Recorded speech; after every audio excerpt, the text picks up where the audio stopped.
I was fortunate in my partnership with my wife, who comes from France, and we both had an interest in the history of art, and the two collections, both Renaissance and the modern and contemporary, were simultaneous.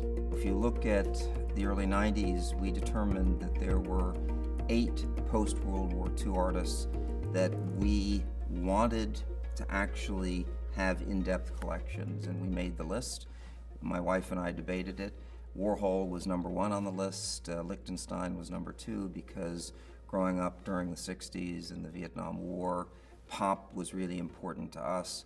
But also de Kooning, Twombly, Francis Bacon. We wanted to have at least 4 works by a given artist. The same thing with respect to our Renaissance and Baroque bronzes, and the same thing with respect to Old Master paintings. The Frick has a show of our Renaissance bronzes opening the end of January, where all 32 bronzes are going to be shown for 6 months at the Frick. We mix the bronzes, the Old Master paintings, and the contemporary works together. And it starts with quality, and then it enters into dialogue between the given works of art. You'll be amazed at how great the post-World War II art looks with the Renaissance sculpture.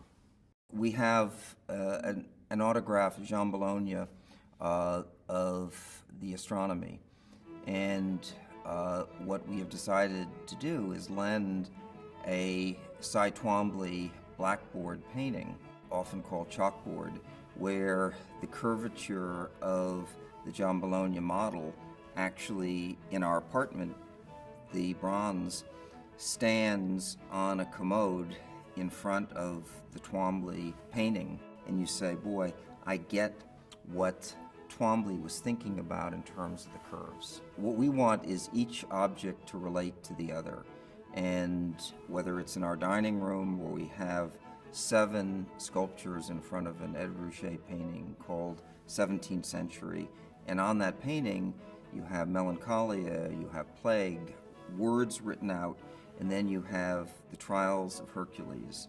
The words of the Ruscha painting relate to the subject matter of the bronzes. It's an amazing dialogue between a moment in time back in the late 1500s, early 1600s, and when Ruscha painted the picture, which is post-World War II. All of the artists who are what I call top drawer and game changers have in their gut and in their brain knowledge of the history of art, and specifically the artists who have transformed the world.